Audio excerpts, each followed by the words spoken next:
Olá pessoal, tudo bem? Seja bem-vindo mais uma vez aqui ao canal Respeita a Geografia Concursos. Eu sou o professor Éder e no vídeo de hoje nós iremos comentar a respeito da prova de soldado da Polícia Militar do Estado de São Paulo.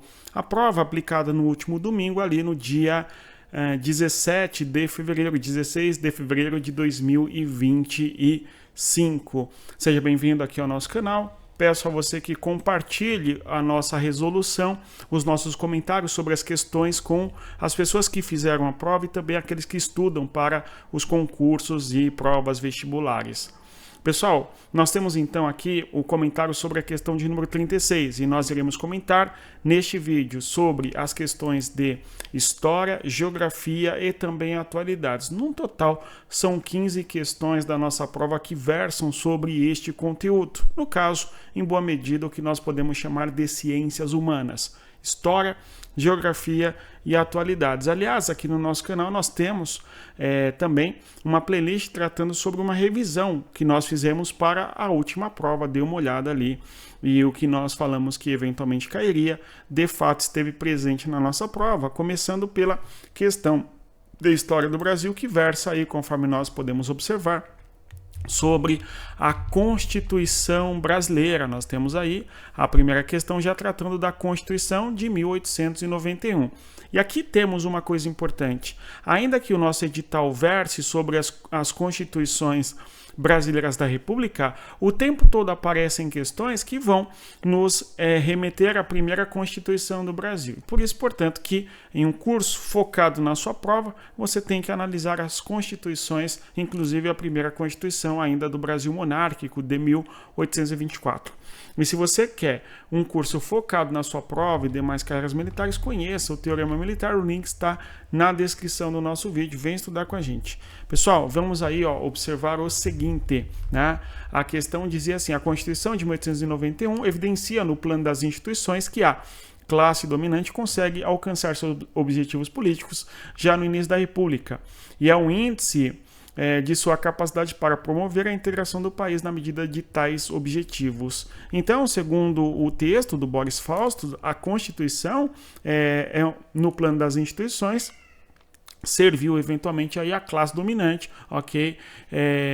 Para que a sua capacidade para promover a integração do país fosse eventualmente cumprida, conforme nós podemos ler. Tá certo? Assinale a alternativa que apresenta corretamente uma das medidas estabelecidas pela Constituição de 1891. Vejamos a alternativa A e as demais. A. Criou o poder moderador. Isto é falso. Nós temos que o poder moderador é criado na Constituição de 1824, quando deu o poder absoluto para Dom Pedro I. Falso, alternativa A. B. Permitiu a participação democrática dos analfabetos? Novamente falsa, a alternativa B, porque o voto dos analfabetos só será possível no Brasil através da Constituição de 1988. Tá? C. Concentrou o poder na figura do presidente, retirando qualquer autonomia dos estados. Isso aqui é falso, não há a retirada da autonomia dos estados, mesmo porque a gente tem os estados, sobretudo os estados mais ricos do Brasil durante a República Velha. Tá claro? A República Oligárquica, assim chamada, São Paulo, Minas, por exemplo, com imenso poder, independentemente da capital, que era o Rio de Janeiro, por exemplo. Tá? Então, falso, alternativa C. D. Estabeleceu a laicização do Estado, separando a Igreja Católica e o Estado. É verdade. Tanto é que, né, pelo menos até aqui é verdade, né? Já vamos ler o resto. Tanto é que nós tínhamos, por exemplo, a questão do beneplácito e também a questão do padroado, que são duas instituições do Brasil colonial que se perpetuou no contexto do Brasil Império, que vão acabar com essa nova Constituição, onde nós temos a laicização do Estado. E garantiu a liberdade de culto de todas as religiosidades, aí assertiva verdadeiro. E implementou o parlamentarismo. Não, a gente tem um sistema presidencialista, ok? É o Brasil presidencialista, então falso a assertiva E, de modo que a D é a correta. Questão número 37, mais uma questão aqui nas nossas provas de soldado, trazendo o assunto de Getúlio Vargas. Nós temos aqui uma mulher com um chapelão, não é? Fazendo referência justamente a 1930, que é o ano quando Getúlio Vargas chega ao poder, por exemplo. Nós temos aí um caipira tocando a viola, coisa do gênero. Você me pareceu sincera, mas não era, mas não era. Há uma ironia aqui, portanto, em relação a Getúlio Vargas, tá? O Getúlio Vargas, que é representado de maneira bem baixinha, bem pequena, ele era realmente de estatura pequena, né? Bom, então nós temos aqui um Brasil que é urbano, aqui nós vemos, não é, os prédios, tal, ao mesmo tempo aqui o casario torto, né? Então um contraste de Brasil, enfim. Getúlio, não faças casos, são as novas cantigas do carnaval. Vamos ver, né? Uma crítica ao Vargas porque havia uma promessa de mudança e não houve tanta mudança assim com a chegada do Vargas ao poder. Vejamos então a alternativa, não é na imagem, intitulada Isso Não É Conosco, retrata 3 personagens. O primeiro, com o violão, canta Você Me Pareceu Sincera, mas não era, mas não era. A segunda personagem é uma mulher de biquíni, usando um chapéu com a inscrição 1930. E o terceiro personagem é o presidente Vargas, que, segundo a segunda personagem, diz: não faças caso, são as novas cantigas de carnaval. Então, as cantigas de carnaval é fazendo crítica ao governo, é isso? A imagem destaca, alternativa A ampla aprovação popular, a permanência de Vargas no poder como presidente após a Revolução de 30, falso, não é? A imagem não trata nada disso, não tem populações, nada disso, né? B, a proibição durante o governo Vargas do direito de que as mulheres votarem em eleições para cargos públicos. Na verdade, é no contexto do governo Vargas que as mulheres vão poder votar. Em especial, isto vai ser consolidado na Constituição de 1934, por exemplo. Então, falso. C. Um incentivo à cultura promovido pelo governo de Vargas, que ao longo de toda a era ficou conhecido pela valorização da liberdade de expressão artística. Pelo contrário, a gente tem o Vargas, conforme for o cenário, ele persegue os artistas brasileiros. 2 exemplos notáveis: a perseguição que ele faz em relação ao Graciliano Ramos e também a perseguição em relação ao Monteiro Lobato. 2 autores da nossa literatura, dos maiores do seu ramo, foram perseguidos pelo Getúlio Vargas por conta de visões artísticas literárias expressas nos textos, não é? Em confronto com a concepção do Vargas, de mundo, político e tal. Então, falso, alternativa C. D. O desprezo do governo de Getúlio Vargas pelos mais pobres e trabalhadores, ao negligência de menor cabimento, né, gente? Aliás, o Vargas começa o seu discurso falando justamente trabalhadores do Brasil, né? E continuava falando ali aquele monte de coisaiada, tá certo? Política pura, da mais baixa possível, ok? Usando o pobre como instituição a ser padronizada no país, como se os políticos realmente se preocupassem com os pobres, aquele, não é, o uso do pobre para ascensão política, como se os políticos realmente fossem fazer alguma coisa pelos pobres, uma vez que eles não fazem nada muitas vezes pelos pobres, e mesmo porque quando eles têm que fazer por um todo, né? Enfim, de qualquer maneira, a assertiva é falsa. E vamos ver aí a alternativa E. A decepção de certos setores diante da promessa de Vargas de uma nova realidade após a Revolução de 30, ao perceberem a persistência dos mesmos problemas estruturados no passado, verdadeira alternativa E. Tudo bem? A permanência aí dos problemas políticos e tal no país. Nós temos aí uma foto, Volks Trabalhadores Unidos até a Vitória. Nós temos aqui uma foto da greve ali, provavelmente essa foto aí faz momento ali no contexto das greves do ABC Paulista e tal. Volks se refere no caso a Volkswagen, que é a empresa em São Bernardo do Campo, onde nós tivemos muitas greves ao longo de 1979 e 80.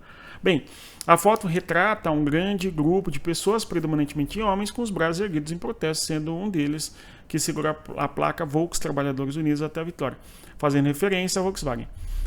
A foto mostra a Assembleia dos Operários em greve na região do ABC Paulista em 79. As greves gerais de metalúrgicos, que ficaram conhecidos com esse nome, começaram em 78 e se estenderam até 80 durante a ditadura no Brasil.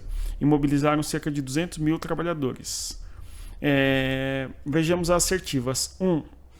As greves apresentaram o ressurgimento do movimento trabalhista brasileiro e o início do processo de redemocratização? Sim, né? Verdadeira, assertiva 1.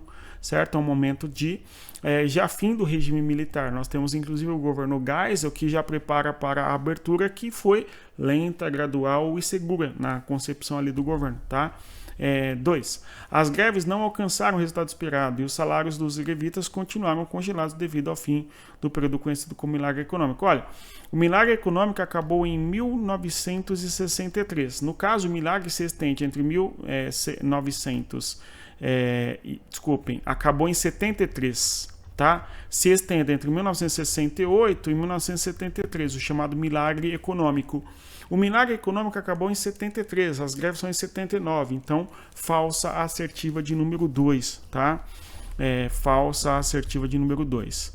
3. As greves tiveram adesão da maioria dos trabalhadores do setor metalúrgico, ok? Mas não conseguiram apoio de outros segmentos trabalhistas, não. Nós temos uma adesão trabalhista importante em relação às greves do ABC e também a adesão popular bem forte ali em relação às melhores condições de vida necessárias para o país. Então a alternativa assertiva 3 é falsa, de modo que verdadeiro 1 é verdadeiro somente a 1, e isso nos leva à alternativa A.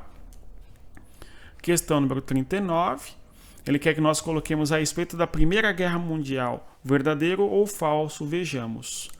Então, diz ali, o crescente ideal do pan-eslavismo, que buscava a unificação dos territórios eslavos, e o pan-germanismo, que buscava a unificação dos povos germânicos. É fator que contribuiu para a Primeira Guerra Mundial? Sim. Uma tentativa por parte da Alemanha e também por parte da Rússia de defender os seus povos, além de suas fronteiras, o que justifica a tentativa de anexação de território, enfim, e o choque, inclusive, entre as questões do pan-eslavismo e o pan-germanismo, em alguma medida, assertiva, verdadeira, assertiva, esta primeira aí, tá bom? Aliás, a nossa prova, no nosso edital, diz versar sobre a Primeira Guerra Mundial, mas é fundamental que nós estudemos desde o século XIX, e no nosso curso a gente trata disso, tá? Para que você tenha um conteúdo completo para acertar todas as suas questões. Por quê? O edital fala Primeira Guerra Mundial, mas compreender os precedentes da Primeira Guerra Mundial são fundamentais, desde a Guerra Franco-Prussiana, como inclusive essa própria questão trouxe para nós. Vejamos. As disputas imperialistas por territórios coloniais na África e na Ásia contribuíram para a intensificação das rivalidades entre outros países, entre os países europeus, isso é verdadeiro, tudo bem? Aliás, o neocolonialismo e o neoimperialismo do século XIX são motivos que possibilitaram com que houvesse como se chama, né? A chamada Primeira Guerra Mundial, por exemplo, porque os países vão disputar riquezas, recursos e vão cada vez mais aprofundar suas visões de mundo distintas, ok? Última assertiva, o sentimento revanchista prussiano, surgido após a derrota da Prússia. No caso, a Prússia, que vai dar origem à Alemanha, venceu a Guerra Franco-Prussiana, a guerra entre a Alemanha e França, em 1870, certo? Então, falsa essa assertiva, de modo, então, que essa assertiva é falsa, e aí, por isso, gabarito verdadeiro, verdadeiro, falso, isso nos leva à alternativa A, tudo bem? Então, aí, questão 39, alternativa A também. Última questão de história, uma questão com um texto bem longo, 2 textos longos falando da Segunda Guerra Mundial, tudo bem? E no caso aqui, essa questão é muito mais interpretativa do que eventualmente uma questão de história, vamos observar. Uma parte da mobilização emocional, uma herança do descartado Programa Nacional Socialista, foi o antissemitismo, a marca de todos os movimentos nacionalistas. Mas logo veio a servir um propósito mais sinistro. Os judeus tornaram-se os objetos indefesos sobre os quais milhões de alemães exerceram pela primeira vez a brutalidade essencial para que a Alemanha dominasse toda a Europa. Eles eram um campo de prática, a escola de treinamento de batalhas para as virtudes nórdicas, que mais tarde encontrariam sua plena expressão na Polônia, na França e na Rússia ocupada. Se os alemães tinham estômago para isso, eles podiam suportar qualquer coisa. Nenhuma voz de protesto foi levantada. Em nenhum caso, uma igreja cristã, seja católica, romana ou protestante, abriu as portas para os judeus em refúgio. Nenhum bispo alemão colocou a estrela de Davi. Os alemães passaram no teste com louvor. Eles estavam de fato unidos. Texto aí, tudo bem? Próxima assertiva. 2. O hitlerismo, por outro lado, trouxe de repente no mercado mundial um novo artigo de exportação que tinha técnicas refinadas e rapidamente adaptáveis a todos os países. A matéria-prima desse artigo consistiu em certo grau de ideologia racial, com seu ponto central de ódio contra os judeus. Disto já havia uma certa quantidade em cada país ou poderia ser estimulado, mas o refinamento dessa matéria-prima ocorreu na organização hierárquica nazista. Visava conquistar as massas, quando a ideologia racial e o ódio aos judeus eram um tanto ineficazes como matéria-prima para as necessidades das massas. Alguma outra ideologia, engendrada por teóricos ou seitas, poderia substituí-la e ser devidamente estimulada, né? Então, aí 2 textos tratando da questão do nazismo, ali no contexto da Segunda Guerra Mundial, e ele fala nas alternativas para que nós associemos sobre o que esses textos tratam, né?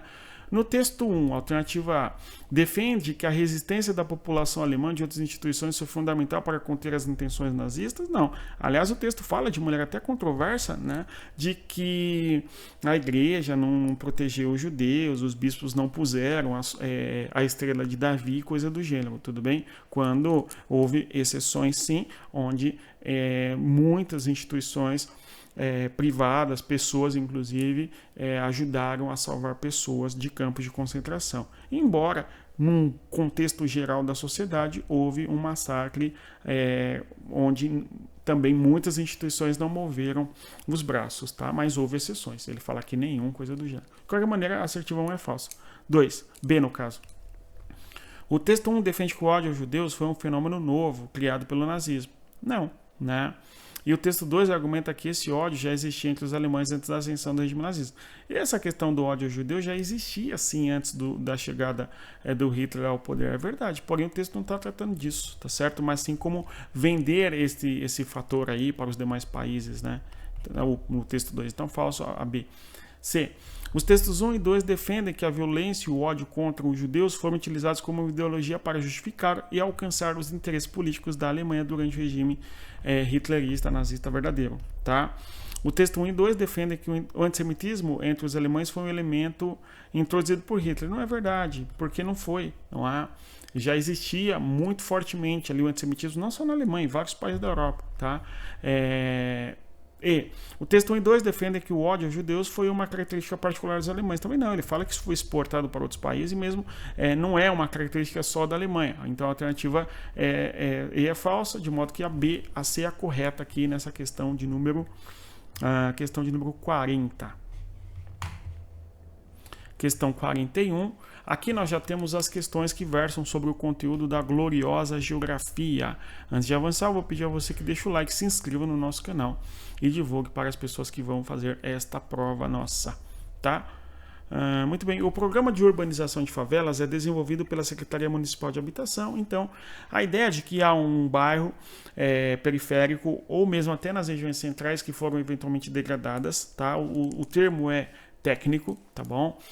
E eventualmente se constituíram em favelizações. A favela, em alguma medida, é constituída por um espaço geográfico ocupado com ausência de infraestrutura mínima, como asfaltamento, saneamento básico, iluminação, serviço público, etc. Tá? A urbanização, eventualmente, de uma favela é levar para esses espaços geográficos que carecem de infraestrutura mínima, justamente essa infraestrutura. Então, a urbanização nada mais é que tentar melhorar a infraestrutura daquela região, porque em vez de você buscar remover as populações das localidades onde elas já vivem, busca-se, portanto, levar a infraestrutura para estas regiões, eventualmente infraestrutura de iluminação, asfaltamento, coleta de lixo, tudo bem? Até porque você removeria para onde estas populações? Não é tão fácil assim também. Então a urbanização trata disso. No caso, é um programa de urbanização de favelas, tá bom? Ele quer que nós correlacionemos aqui os números 1 até o número 4 com os textos, tá? Ação sobre o relevo, combate à enchente, mobilidade urbana, minimização de ilha de calor, vejamos. Executar obras de recuperação ambiental e paisagismo. Isso aqui não deixa claro qual o conceito que ele está falando. Vamos ver o próximo, né? Ampliar redes de drenagem de águas pluviais e programas de desobstrução de córregos. Isso daqui, né, gente, é a assertiva 2 ali, é combate ao que, gente? As enchentes. A próxima assertiva: realizar obras para contenção e estabilização das encostas. Isso aqui é o relevo, né, gente? Ação sobre o relevo número 1. Então, nós temos ali, a primeira nós não sabemos, a próxima é 2 e a outra é 1, tá? Construir corredores expressos e abrir vias para o tráfego de ambulâncias, caminhões de lixo e veículos policiais. Isso daqui é o quê?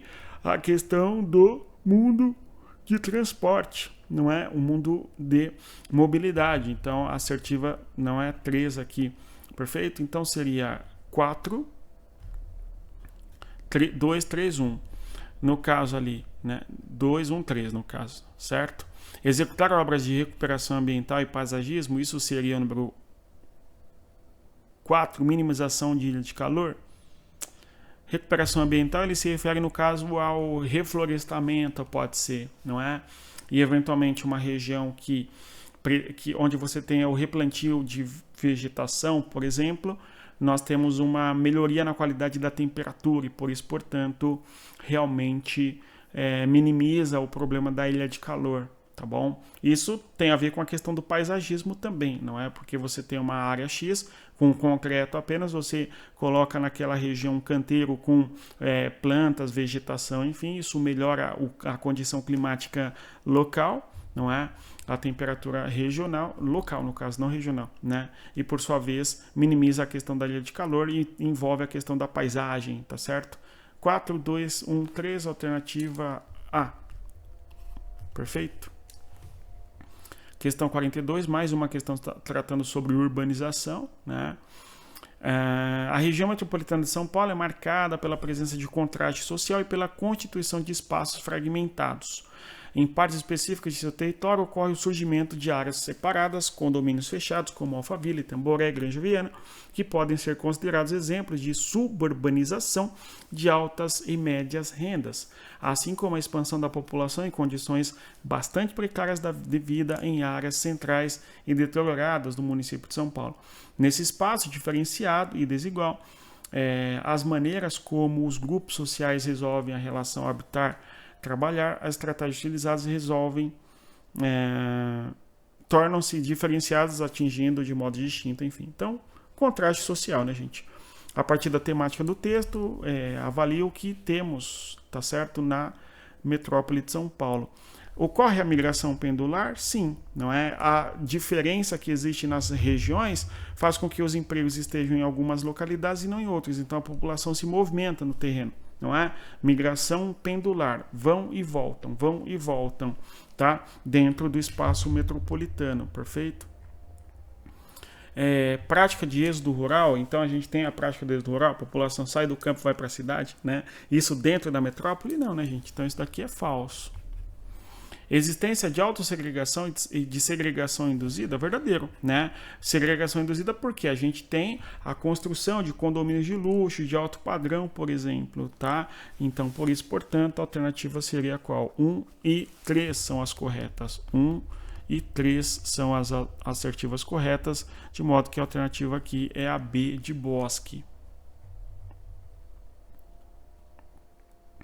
Próxima questão, texto longo falando sobre Milton Santos, né, tentando associar com a questão das tecnologias, certo?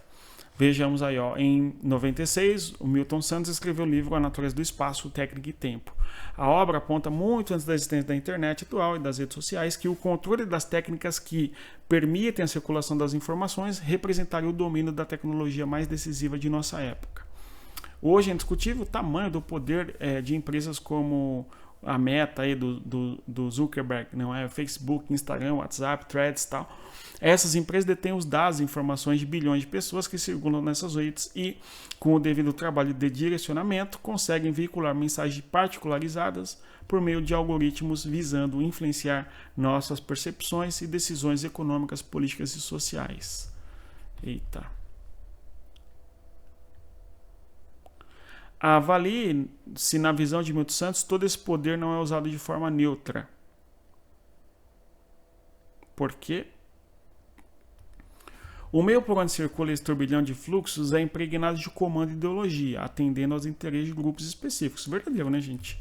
Quando você assiste a uma propaganda no Instagram, no Facebook, etc., há um interesse ali nessa propaganda de que você seja impactado, né? Ou quando você assiste a uma lacração na rede social também, um vídeo que viralize e tal, é justamente o objetivo é impactar daquele modo, ok? E o algoritmo, se ele percebe que esse vídeo ou esta mensagem tem dado resultado em termos de alcançar as pessoas e fazer com que elas fiquem na plataforma, né? Essa publicação sua vai longe, tudo bem? Então aí, verdadeiro, né? Existe uma ideologia, até porque quem faz os conteúdos pensa o que vai fazer e tem interesses de muitas vezes espalhar mentira ou defender visões políticas, tá certo? Enfim. 2. A acelerada adoção da tecnologia de reconhecimento facial, placas de veículos e câmeras em policiais desperta uma série de questionamentos sobre os limites de seu uso no contexto da segurança pública e de outros campos. Isso é verdadeiro, né, gente? Então há todo um questionamento aí, uma discussão se o policial deve ou não deve usar câmera, por exemplo, né? 3. Esse amontoado de práticas, processos e técnicas que agrupam ciência, tecnologia e informação no mundo contemporâneo, denominado de meio técnico científico informacional, possui acesso irrestrito para todos. Pessoal, o acesso às redes sociais é irrestrito para todos, né? Ainda não, né? Porque você tem uma certa parte da população que ainda não está inserida nos meios de comunicação das redes sociais, por exemplo, em todas elas, enfim, né? Tanto é que o TikTok é algo muito associado mais ao jovem do que às populações de idade adulta, tudo bem? No caso aí, a assertiva é falsa, porque fala aqui de acesso irrestrito, né? Então aí seria verdadeiro o 1 e o 2, levando a alternativa B de Bosque. Questão 44. Em relação às ações policiais no contexto de generalização da insegurança e da reativação de estigmas socioespaciais que associam diretamente a pobreza com a violência, podemos observar que as periferias pobres das diferentes cidades são os espaços nos quais as violências legitimadas socialmente podem e são praticadas, em grande parte, das vezes de forma indiscriminada. Pelo simples fato de morar em um bairro pobre, o citadino está sujeito à suspeição do restante da sociedade e da polícia. Não é o que o texto está falando, né, gente? O que faz com que seja tratado a priori como bandido. O texto está falando que você, que policial, né, que você não é policial, ainda mais pretende ser, né? Você já vai partir do pressuposto que a pessoa é bandida só porque ela mora na periferia, né? E a polícia age assim exatamente, né? Não sei. Existe um grande preconceito com a polícia em relação a isso por parte de intelectuais, né? Bom, mas o texto deixa isso claro, tudo bem? Fala exatamente isso. Bom, para superar o problema socioespacial apresentado no texto, avalie se é necessário que os profissionais em ação... Meu Deus, o que você acha, né? Respeitem a dignidade da pessoa humana dependendo de sua classe social, moradia, zona em que reside, cor da pele? Não, né, gente? Não depende. Isso é independente desses troços todos aí, né? Da condição da pessoa. Tudo bem? Isso é falso. 2. Acatem a integridade física, moral e psíquica da pessoa, do preso ou de quem seja objeto de incriminação. Verdadeiro. Exerçam a função pública, seja em zona central e periférica, com honestidade, não aceitando vantagem devida. Pô, isso aqui não é nem geografia, né? É uma questão de ética, de moral e também legislação, né? São verdadeiras aí a assertiva 2 e também a assertiva número 3, o que nos leva ao gabarito D de diamante. Perfeito? Próxima questão, 45, nossa última questão de geografia. Vai versar aqui sobre um problema ambiental, inclusive, né? Nós tivemos uma prova diferente na parte de geografia, cobrando questões sobre urbanização. Não é exagero, nós dizemos que 3 questões aqui são sobre urbanização, né? Aquela outra sobre... vamos lá, vamos pontuar aqui, ó, só para a gente ter uma ideia. Questão de geografia, não é? Essa primeira questão, começou em qual, né? 41?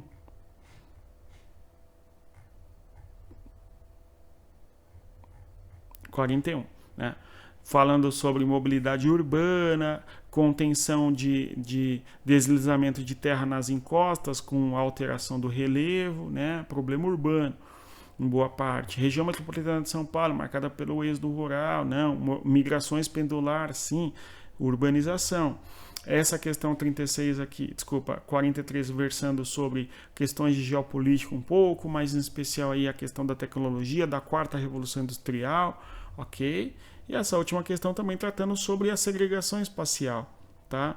A questão da diferença da ação policial e do poder público nas regiões periféricas em relação às regiões centrais, tudo bem?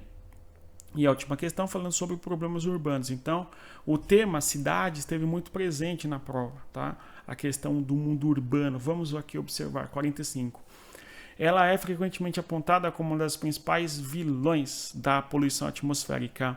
Enquanto as fontes poluidoras podem variar suas emissões, são as condições meteorológicas que determinam se esses poluentes permanecerão concentrados em níveis prejudiciais ou não, ou serão dispersos. O que acontece? A atmosfera, quando o Sol nasce, começa a se aquecer de baixo para cima, e aí a atmosfera faz o seu movimento, tá? Então a poluição, durante a noite, o que acontece? Como está frio, a temperatura está mais fria, o ar mais frio ele é denso, ele é mais pesado, então ele baixa, tudo bem? Nisso a poluição não dispersa.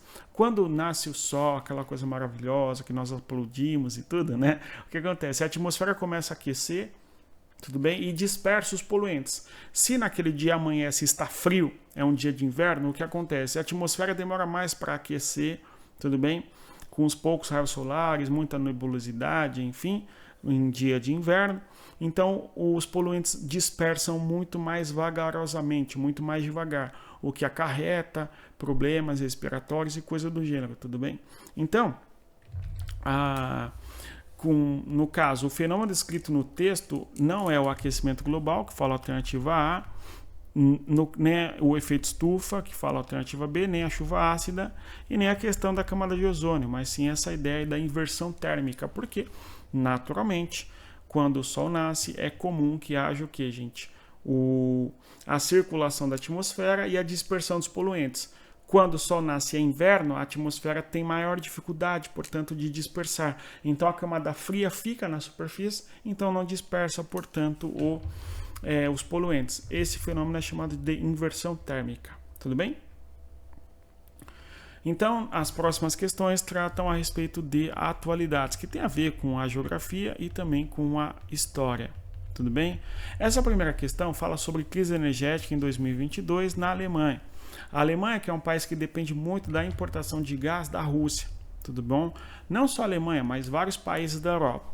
Pelo fato de nós termos a guerra da Rússia com a Ucrânia, aquela coisa toda, ocorre que os países vão deixar de comprar petróleo e gás da Rússia por conta das sanções econômicas. Então, a Alemanha vai buscar comprar gás de outros países, como é o caso do Emirados Árabes Unidos ou mesmo do Catar, tudo bem? Mais caro muitas vezes, tá certo? E o texto fala sobre isso. As economias europeias apresentam uma forte dependência de combustíveis fósseis, tanto para sustentar suas atividades industriais quanto para atender às necessidades de uso doméstico. A crise energética dos últimos anos se deve, em grande medida, a que consequência? Colapso do acordo do Mercosul e União Europeia? Não, esse acordo ele se arrasta, ele ainda não está bem definido, mas no último ano nós tivemos um avanço de que esse acordo será assinado entre o Mercosul e a União Europeia. Vamos acompanhar, tá? E não é por isso que a Alemanha está em crise energética, tudo bem? Falsa alternativa A. B. Proibição da importação de gás natural imposta pelos Estados Unidos sobre os países da Europa? Não. Aumento significativo da produção de gás natural pelo Irã? Também não. Interrupção parcial do fornecimento de gás natural pela Rússia devido à guerra com a Ucrânia ali. Verdadeiro. Tudo bem? Não é o conflito no Oriente Médio, Israel-Palestina, como fala a alternativa D, né? Desculpa, a alternativa E. No caso, a alternativa correta aqui é D de diamante. Tudo bem?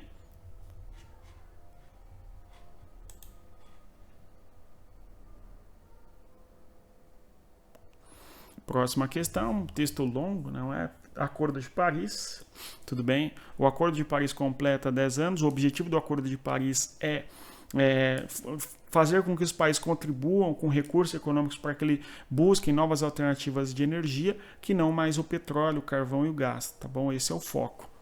certo? O trecho menciona o Acordo de Paris, que completa 10 anos, tal. O texto evidencia que há um conflito entre... Pessoal, nem precisaria ler o texto, o aluno que estuda esses assuntos, está antenado no debate da política, do meio ambiente, da geopolítica. O que acontece?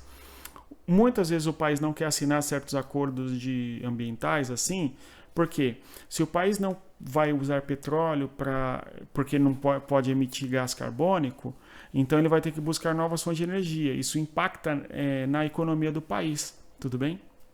Vamos observar aqui, ó. O texto evidencia o quê? A remoção do gás de efeito estufa e a proibição de tecnologia de carbono, não.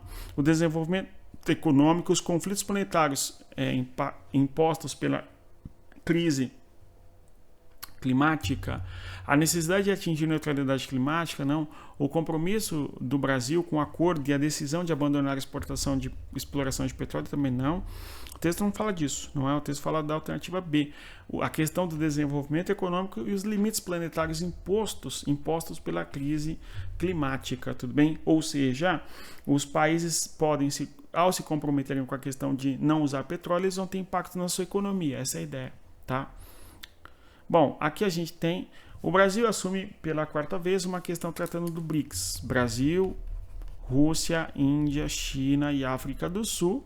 O BRICS em 2023 virou BRICS Plus, quando nós temos o convite para a Argentina, os Emirados Árabes Unidos, não é isso? O Egito, a Etiópia, tudo bem? O Irã e a Arábia Saudita, certo? Ou seja, 6 novos países foram convocados para fazer parte do BRICS. Agora, em 2024, outros 10 países foram convidados para serem partners, ou seja, parceiros importantes do BRICS. Tá claro? Então, essa é a ideia do BRICS.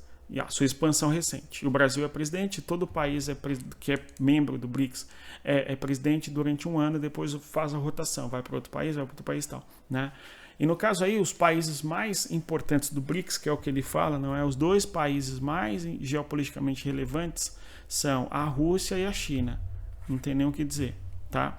Turquia e Israel não faz parte do BRICS, certo? O Brasil não é, nem a África do Sul, é o mais importante do BRICS. A Coreia do Sul e a Alemanha não fazem parte do BRICS, tá? A Arábia Saudita no caso, a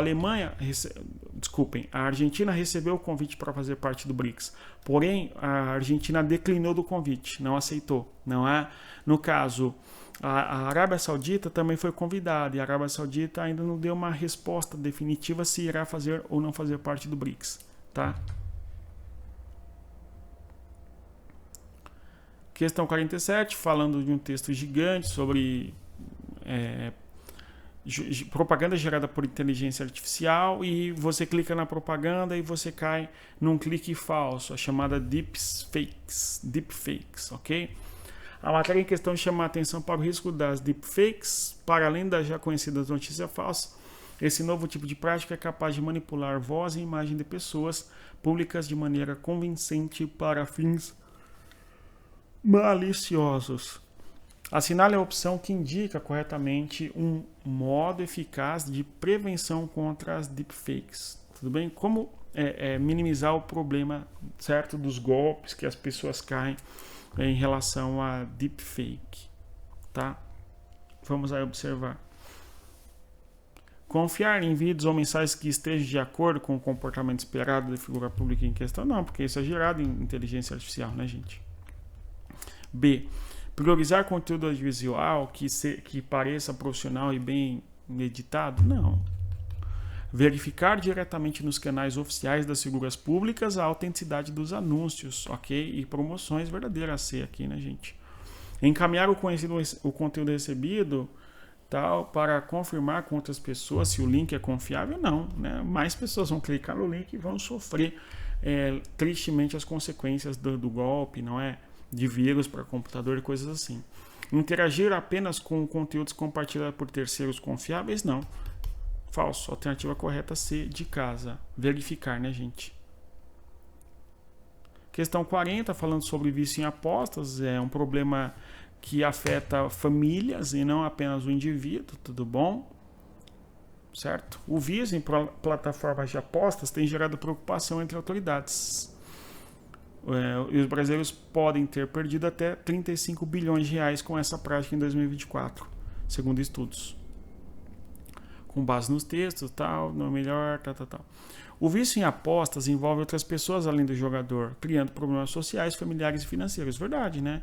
O indivíduo é viciado em aposta, certo? Acaba vendendo coisas em casa para apostar, ou mesmo, certo? Rouba dinheiro da família para apostar, ou então usa o dinheiro para comprar pão na aposta, né? Impactando, portanto, famílias e tal, né? Verdadeira assertiva A. A solução para o vício está associada à força de vontade também, né? De modo que o indivíduo controle o seu tempo e o seu dinheiro. Isto sim, mas o texto não vai falar disso. O texto vai falar justamente de todo o complexo social e familiar da aposta, que aliás foi o tema de redação, se eu não me engano, né, gente? C. O problema do vício é próprio de pessoas que possuem recursos financeiros para arcar com suas perdas na plataforma. Não. As populações que mais, inclusive, fazem jogos, essas porcariadas todas, são populações mais humildes, né? Podem perceber, que acreditam na fantasia de personalidades famosas das redes sociais que fazem propaganda desses jogos, enfim. D. As plataformas de apostas online repetem a mesma situação problemática do vício em jogos tradicionais. Não sei, acho que não, né, gente? Porque é uma coisa muito impessoal e gira muito, né? E os vícios em aposta devem ser encarados como um problema mental com solução individualizada. Não, é uma questão social. Falsa é a alternativa E, de modo que a alternativa A é a alternativa correta. Mas é isso. Eu reitero a você que deixa o like e se inscreva no canal. Se você quer curso completo para gabaritar a sua prova, dê uma olhada no Teorema Militar, curso onde trabalho com a ciência de geografia. Vem estudar com a gente. O link está na descrição do vídeo e também nos comentários. Bons estudos. Conforme sempre digo, respeito a geografia. Até mais. Tchau, pessoal.